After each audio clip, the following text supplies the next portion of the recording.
Is this you? Scrolling your life away? It's time to break free from the addictive cycle of endless doom scrolling today. I'm going to give you 3 dangerous problems that come with this destructive habit and 3 practical solutions. Are you talking to me? Yes, doofus. Have you seen yourself lately? Pathetic. I'll be including Bible verses that can truly save your life.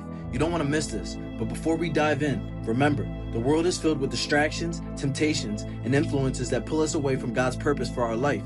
Subscribe to the channel, and by the end of the video, you'll no longer be a slave to your cell phone or lose sight of what's truly important. It starts off in the Garden of Eden, when Adam and Eve were seduced by a serpent to eat the forbidden fruit. This forbidden fruit being an apple. Now, what does this have to do with today's society? This apple actually has a lot of symbolism behind it. It represents knowledge, immortality, temptation, and the fall of man and sin. So all this symbolism is pretty much compacted in this phone. And you are the person that bit this apple when you bought it.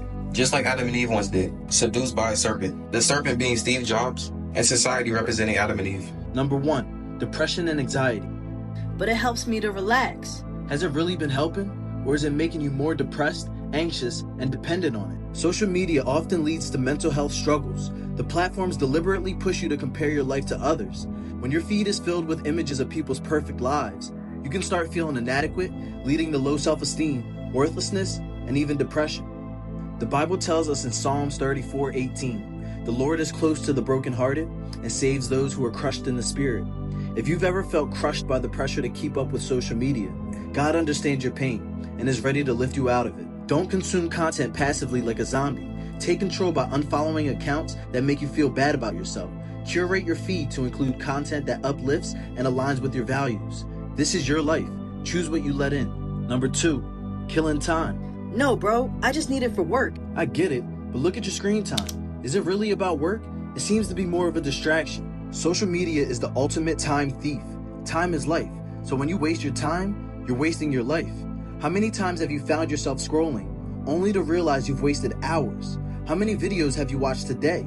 And if you had to recall one or explain it to someone, would you even remember what it was about? Every second spent mindlessly scrolling is time stolen from your purpose, your goals, and your connection with God. Ephesians 5:15-16 says, "Be very careful then how you live, not as unwise, but as wise, making the most of every opportunity because the days are evil." Start tracking your time. Dedicate blocks of your day for things that matter, reading the Bible, working on a personal project, or helping someone in need. The more purpose-driven you become, the less tempting it is to waste time scrolling. Number 3, the pursuit of temporary satisfaction. I can't miss something important. Just checking notifications quickly. What's more important? A quick check-in that turns into hours, or staying present in your life? You deserve more control than that. Social media is designed to keep you hooked, offering small dopamine hits with every like, comment, or viral video. You need ID to buy alcohol or a mature video game, but no such requirement exists for purchasing a cell phone or signing up for social media platforms that are just as addictive, if not more, and equally dangerous. This creates a dopamine-seeking, self-indulgent cycle, a loop where you keep seeking instant gratification, but never feel fully satisfied. It's like being on a hamster wheel, endlessly running without going anywhere. Proverbs 27:20 warns us, "Death and destruction are never satisfied, and neither are human eyes." The truth is, your craving for the next big post will never end unless you take action. Set strict limits on your usage. Treat social media addiction like any other serious addiction. Start by reducing screen time each day and replacing it with something more meaningful. At first, it'll be hard, but remember, perseverance brings victory.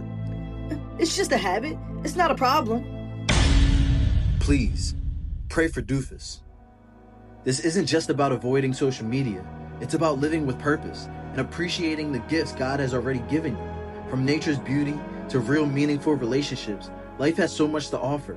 Don't let scrolling rob you of that. If you're ready to escape this trap, start by making small changes today. I believe in you, and if you ever feel like you're slipping, come back to this video and remind yourself, God is with you every step of the way. If this video was helpful and inspired you, and you feel called to support the ministry, you can now tip me a coffee through the link in my description. I appreciate you. If you found ways to overcome your phone addiction, share your tips in the comments. Your experience can help someone who's struggling. And don't forget, subscribe to stay connected, because we're in this journey together. Now, if you want to hear the Bible verse that transformed my perspective and help me break free from the cycle of destruction, click the video on the screen.